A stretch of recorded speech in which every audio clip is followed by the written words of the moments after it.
हम problem number 3 शुरू कर रहे हैं। फिर से हमारे मेथडों के अनुसार पहले प्रॉब्लम पढ़ते हैं और बाद में पढ़ते समय मार्किंग भी करते हैं, यस ओ और यस। चलो शुरू करते हैं। क्लोजिंग स्टॉक काम का मैंने मार्किंग नहीं होगा। फिर क्लोजिंग स्टॉक है, रॉ मटेरियल परचेस है, वर्क इन प्रोग्रेस दिया है। 1 जनवरी 2019 का। उसी के नीचे फिर वर्क इन प्रोग्रेस दिया है 31 दिसंबर 2019 का। इसका मतलब ये हुआ ओपनिंग स्टॉक जनवरी का है, क्लोजिंग स्टॉक दिसंबर का है। इसका मतलब हुआ कि इस प्रॉब्लम का पीरियड 1 ईयर यानी 1 साल है। 6 नंबर में ओपनिंग स्टॉक, फिर opening stock, sales, office expenses के बाजू में लिखो हो, सेलिंग एंड डिस्ट्रीब्यूशन के बाजू में लिखो यस, डायरेक्ट वेजेस के बाजू में कुछ भी लिखना नहीं है, और फैक्ट्री एक्सपेंसेस के बाजू में लिखो यस। प्रॉब्लम बहुत ही सरल है, फिर भी मैं ले लेता हूं, यानी 2 नंबर से भी सरल है। चलो शुरू करते हैं। मार्किंग होने के बाद टेबल आपने बना के रखा है। पीरियड है 1 ईयर, और प्रॉब्लम हमने पढ़ा। प्रॉब्लम में हमको कहीं भी नजर नहीं आया कि प्रोडक्शन कितना है, मतलब प्रोडक्शन अपने को दिया नहीं है। फिर अभी लिखो मटेरियल कंज्यूम। इसमें opening stock of raw material. देखो रॉ मटेरियल का ओपनिंग स्टॉक है 24,000। टिक मार करना। जो आइटम तुम वो प्रॉब्लम से उठा रहे नोट्स में से, पेंसिल से टिक मार करना। प्लस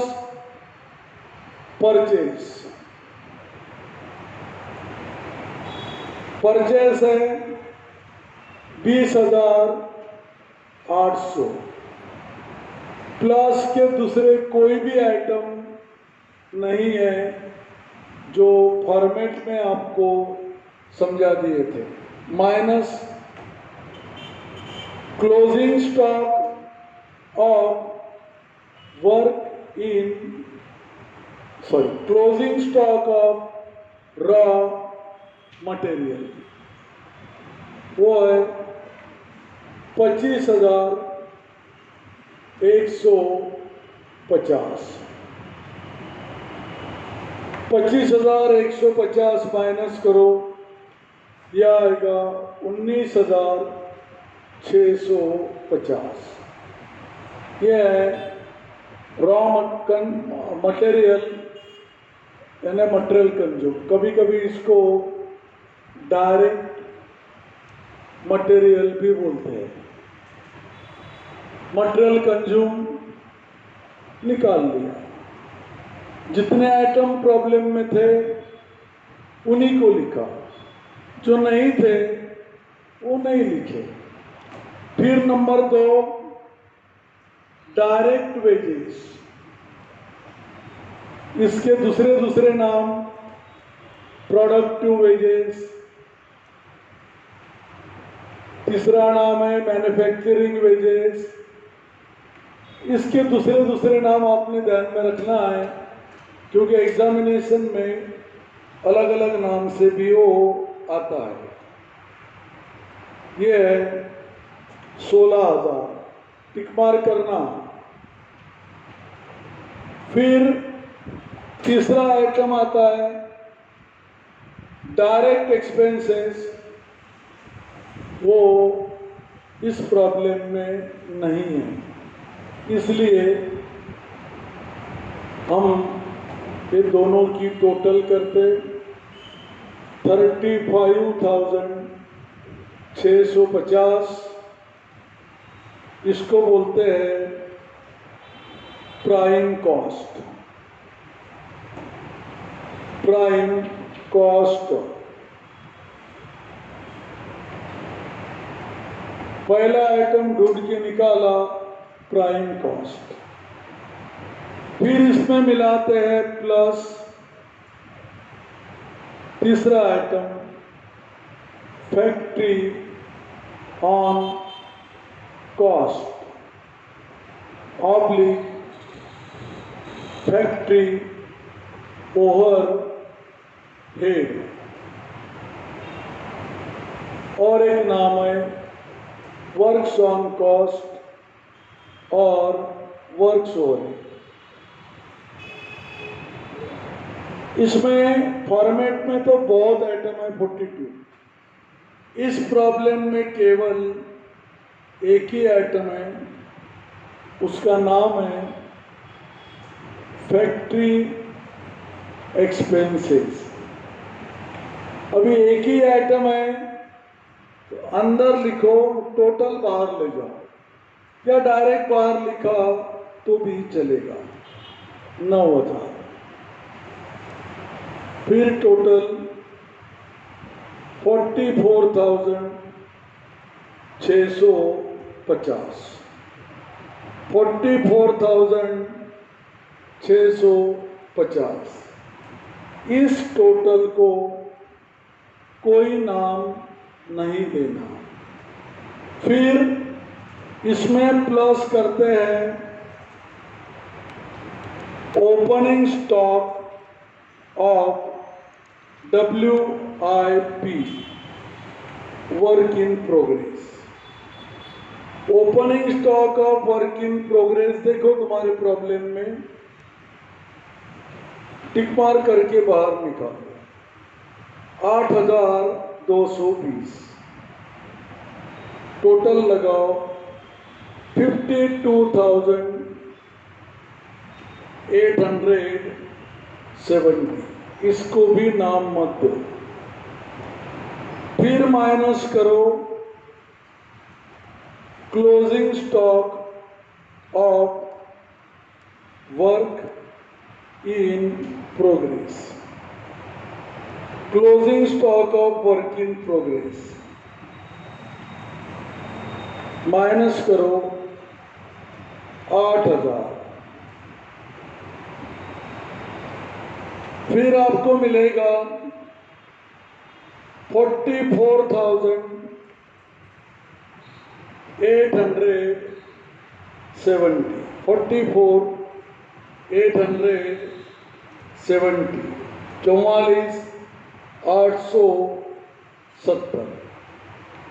यह हमने निकाला हुआ सेकंड आंसर है, इसको बोलना P, factory cost oblique works cost.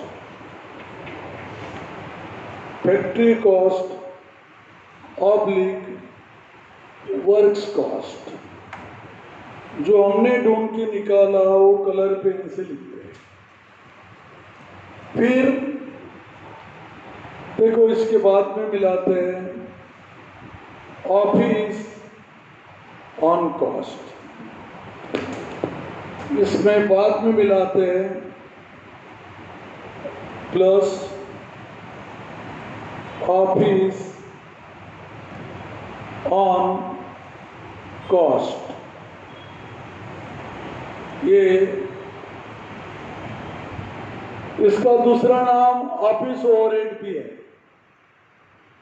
इसमें टोटल आइटम आते हैं 20, पर इस प्रॉब्लम में केवल एक ही है, वो है ऑफिस एक्सपेंसेस।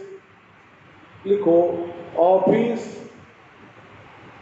एक्सपेंसेस, एक ही आइटम है तो डायरेक्ट लिखो 2150।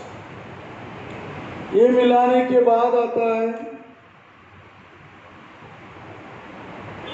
47,020। ये तीसरा आइटम है, ढूंढ के निकाला, ओसी ऑब्लिक पीसी।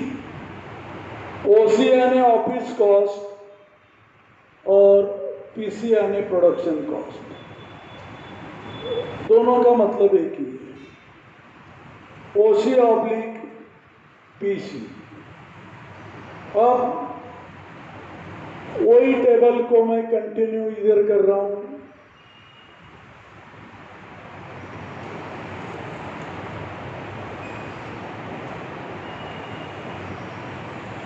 देखो हम आ चुके हैं ओसी ऑब्लिक पीसी पर।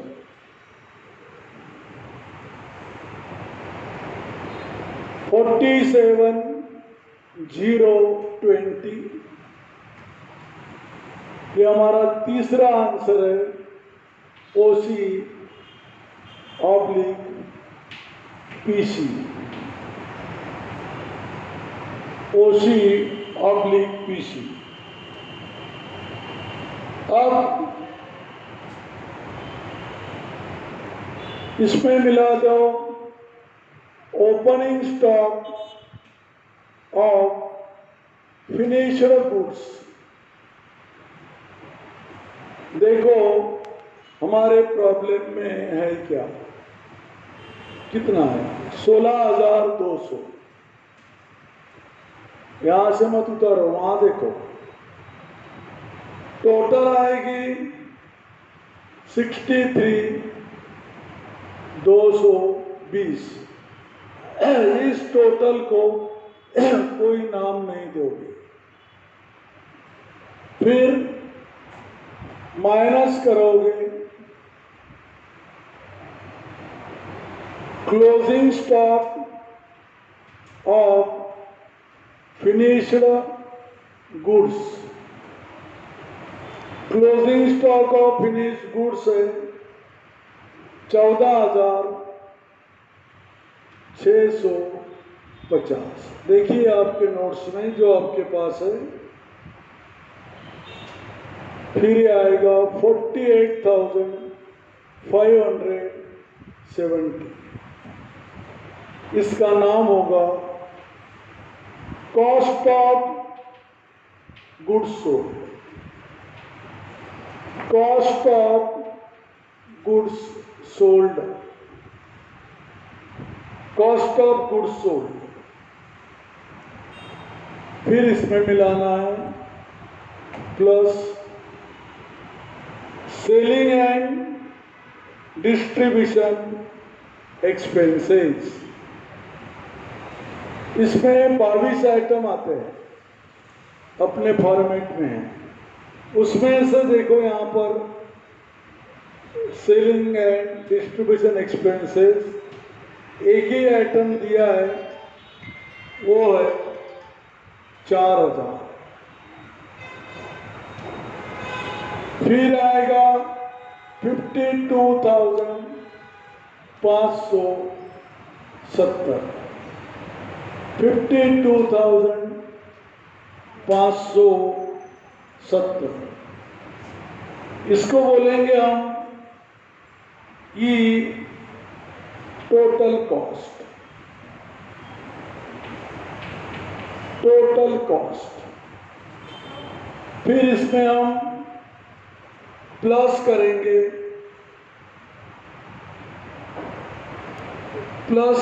हम प्रॉफिट।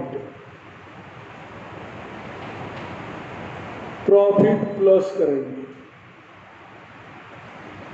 अभी प्रॉब्लम नंबर 1 में प्रॉफिट दिया था, हमने सेल निकाला था। प्रॉब्लम नंबर 2 में सेल दिया था, हमने प्रॉफिट निकाला। देखिएगा, प्रॉब्लम नंबर 3 में आपको दिया क्या है? मुझे लगता है आपको सेल्स दिया है, वो है 62,800। 62,800। और अब जो दोनों का डिफरेंस आएगा उसको कहेंगे हम प्रॉफिट, और प्रॉफिट है 10,230। प्रॉफिट है 10,230। तो अभी थोड़ा फास्ट लिया क्योंकि इस प्रॉब्लम में कुछ दम ही नहीं था, वो बहुत ही सरल था।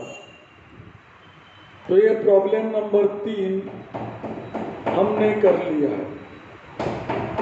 अभी हम चलते हैं प्रॉब्लम नंबर 4 की ओर। तभी आप लोग आपका मोबाइल पॉज पे लगा दो और टेबल बनाओ प्रॉब्लम नंबर 4 के लिए। चलो।